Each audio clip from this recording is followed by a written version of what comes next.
David Fung, followed by Alan Takahashi, and then Jeff Paulson.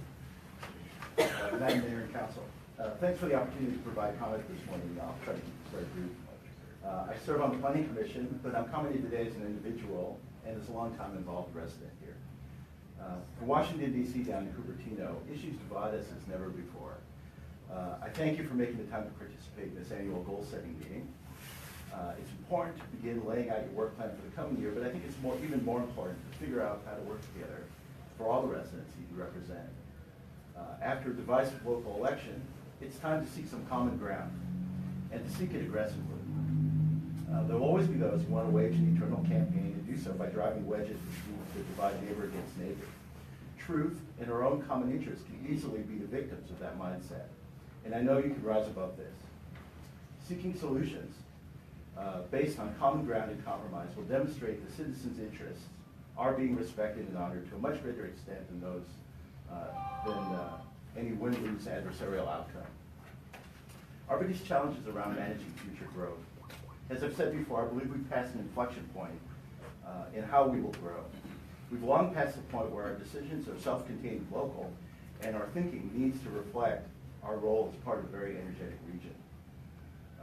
The strategies of the past are not only ineffective today, but will bring increasingly negative impacts in the future. These negative impacts already manifest today in increased traffic and unaffordable housing. Cupertino's future isn't really going to feel like Blade Runner, but isn't going to be like Leave It to Beaver either. The one thing you can be sure of is we live in the future, not the past. As always, I'm dedicated to helping make your mission successful in any way I can, and I know I'm not alone in this respect. Thank you for the opportunity to speak. Thank you very much. And thank you for not using all your time. Alan Takahashi, followed by Jeff, and then Jennifer Griffin. Good morning. Good morning, City Council. Thanks for the opportunity to speak. My name is Alan Takahashi, longtime Cupertino resident. I'm here to talk about the goal setting and how important it is to set goals, and then ideally to make significant progress against those goals.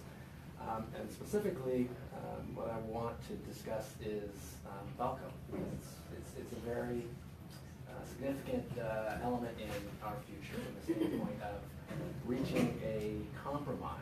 I think that's the word I want to use a lot with regard to the solution of VallCo that works for a majority of the citizens. Right? Both initiatives were voted down, which shows the strong divide. Right? One did not pass and one did not fail. They both failed. So we have a strong divide. And really, I think the message there is it's really up to City Council to work hard to achieve a compromise that works for both groups. You have the groups that are very pro-VallCo and the groups that are very anti-VallCo in terms of what the growth and the impact. But there's a solution there that will work for a majority of the citizens. And I implore the City Council to strive to find that solution, work with the stakeholders to understand specifically what the main issues are and how to reach that compromise that gets most people on board. We're not going to reach a solution that works for everybody, but clearly it's the job of government to understand what that solution is that works for the majority of the citizens. And this year's the best time to do it because this could take a long time, and it would be ideal that there's a path forward defined this year such that people have hope that there's progress versus a stagnant area that we've had for many, many years now. And I think it's an issue that's on the front of a lot of people's mind because they want a place that they can go and enjoy and utilize in the city. And that's all I have to say. Thank you so much. So can you define who's pro-VallCo, who's anti-VallCo? Well, yeah, if you look at Major C and D, essentially. So which one was pro and which one was anti? Major D was essentially VallCo project as defined, right, as proposed. Okay, yeah, thanks for clarifying. Right. So essentially, right, it was all or nothing, essentially, right? So the initiatives created a situation of citizens having to choose versus going through a process by which we could reach a solution that worked for more people. I mean, I don't like the assertion that the people that wanted Hills at VallCo were pro-VallCo and the people that didn't want Hills at VallCo were anti-VallCo, because the people that didn't want Hills at VallCo didn't want it to remain as it was, they just didn't want Right. the 2 million square No. feet of office. No, but There was other things. they wanted a very specific solution that dictated the direction of the project.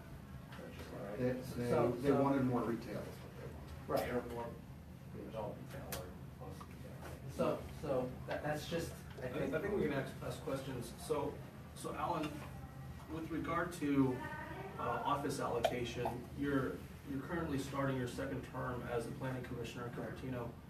So you're pretty familiar with this. I mean, just in your general positioning, do you think that it's appropriate to have any office allocation at the site? I think there will probably need to be some, but clearly, not clearly, my opinion is 2 million is significantly excessive, given the Apple campus hasn't opened yet, and that impacted that 2.4, hasn't really felt with the way it will change. And creating that much more office is, from a regional perspective, will have a significant traffic impact. Right, so why do we need to take care of it this year, given the fact that Apple campus probably won't see full occupancy until the end of this year? I at just the very feel like, earliest? from the standpoint of how much time has gone by, making it a goal and making the city council attempt to work towards achieving a solution, as opposed to it not necessarily being a priority or a goal for the city council. Thank you. Okay. Can I ask a Yeah, question? sure. You mentioned there is a solution. There must be a solution. So what would be your solution? So what I'm advocating is how do we get a solution, which means there's three elements that have different citizens have different sensitivities. There's housing, which there's certain groups that have sensitivity and others that don't. So there's a significant differing of opinion. And then there's retail, which I think that's kind of the common ground, I believe, where people feel like we need a strong retail presence at VallCo because it's the last large space and the last shot we have at a robust retail element for the city. And then there's the office, right? And that is from the standpoint of how much office is already allocated for the city is already allocated, how much office is going to be in the city after the completion and build out of kind of the last large spaces. And so looking at those three elements, what are those numbers that work for Sand Hill and work for the citizens that people can feel like majority can get behind the project, support the project, and compromise, right? I mean, that's what it's gonna be all about. When people hold so firm to an element and are vocal, it really creates the more toxic political environment, right? Because if people aren't willing to compromise and reach a solution, then you've effectively reached what we have in Washington, which is an ineffective government. And I'd like to hope at the local level, we're mature enough to be able to communicate between the groups and be able to reach that common ground and reach a compromise solution. I mean, that's kind of the function of government, is finding those solutions that work for the people and work for business simultaneously, right? Because you don't want to be so restricted that business just wants no part of it, right? So that's what I'm advocating. Thank you very much, I appreciate it. I had a follow-up question on the housing. Yeah. Are you sensing that people do not want housing, or they would like a particular kind of housing? It's affordable? Yeah, everybody wants affordable housing, or not, but there's a strong desire for affordable housing. I think that's a significant positive, just because I think it's obvious that we don't have affordable housing in the city, and it does have an impact to our schools, specifically our teachers and teachers not being able to live close to their work. They have to commute long distances just because they can't afford housing. So I think people agree affordable housing needs to be an element of how VallCo moves forward. The rest is how big is the housing element in terms of how much housing can be and high density versus less housing. And so from my perspective, it's definitely with the high density, and concentrating the housing where there's access to transportation is the trend that the state is really wanting cities to develop and meeting their allocations.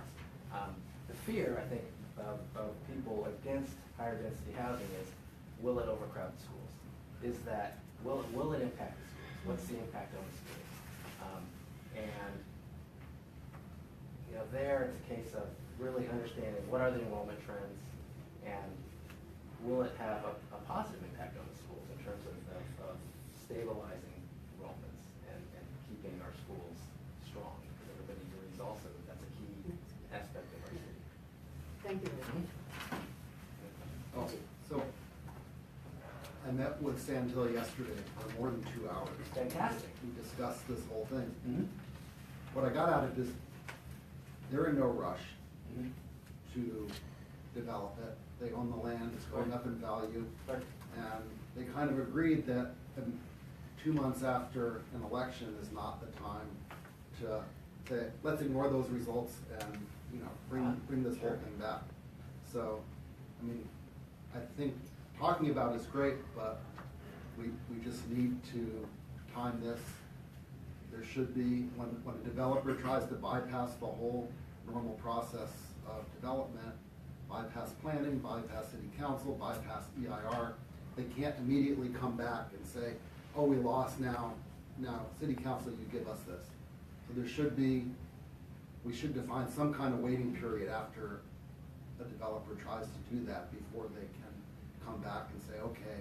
And you didn't like- why do you feel there's a need for a? Because it would discourage this process of saying, we don't think we're gonna get what we want, we're gonna spend $7 million on an initiative trying to get people to do what we want, instead of going through, I mean, I really don't like the bypassing of the EIR. Yeah, I hate think, that. this is total speculation on my part, because I have not had conversations with Sandhill. But I would imagine the reason for the initiatives, because they felt like they were being pushed in a certain direction that they had no say in by the counter initiative, right? So I think the element of the initiatives is history, is the past, and the past is interesting to look at and learn from, but if we dwell on the past, I don't think we're gonna make progress. And the other concern, which they agreed with, was, we don't know, we can't even do an EIR until Apple Campus 2 is fully occupied. And that's gonna be Yeah, at least 9 months to a year right. before it's full. Yeah, towards the end of the year. So, and I we won't would- know I the would- traffic until then. Yeah, I would generally agree with that. You do have the traffic analysis for the project itself that went through the process, and essentially outlined the mitigations that Apple's doing with regard to the current interchanges. Also, though, the predictive of what the volume of traffic would do. So I think the challenge lies in, as you look at the various allocations at VallCo between the three major elements, which drives traffic patterns at what time, right?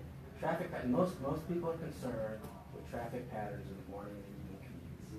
Right? So that tends to point to office versus retail, which is more uniformly distributed over a day, and heavier on the weekends, which is not necessarily an issue, right? Because the Apple campus doesn't have weekend traffic nearly the volumes of its daily traffic. So I think that we can make some intelligent assumptions as to how things will go, but that interchange is going to be an issue. I think we all see that interchange as not the most efficient interchange, add more volume to that interchange, and it's going to make it that much worse. But I think that vision of understanding that and having a long-term solution for interchange is also part of what needs to go into thinking with regard to. Yeah, I think the key takeaway I had was, they're in no rush, we don't need to rush in No, I mean, and it's do been something vacant, without all the right? I mean, knowledge. Look Yeah. at how the history of that mall, and I would agree, but that's why I think, that's why I'm requesting that we at least keep the discussions moving forward to strive to reach a solution. Right? That's what I'm hoping. Thank you. Jeff Paulson, and then Jennifer Griffin, followed by Lisa Ward. We stacked the deck with planning commissioners this morning. But, Yes. I do want to say, these remarks are my personal opinion. It does not reflect my position as the vice chair of the planning commission. So in preparation for this meeting, I was looking over Richard Lowenthal's goals. And if I had as many goals as he stated, we'd be here for half an hour. So I just have chosen 3 that I want to focus on. There are many more goals that some of you may have that I think are necessary and admirable. The first thing is I think we need to make, as my colleagues have said on the Planning Commission, progress. And I'd like to see measurable progress on the VallCo Specific Plan. We set aside 3 years. 1 year has already gone by. We could take longer if we need to, but I learned in public administration in grad school that sometimes it takes 90 meetings to reach a workable consensus. Not everyone's going to be happy, but at least they'll feel like, you know, you heard me out. I may not agree, but at least I had an opportunity to work with you on a solution. And so I think we need to take time. We need to get a lot of public involvement, consider a lot of things, bring in some experts with the latest research and education, and also look, former Mayor Sinks has done a lot of work on transportation, and that's a factor too, because VallCo is going to be there, I think, beyond the time that we have a better transportation system built. So that's my hope.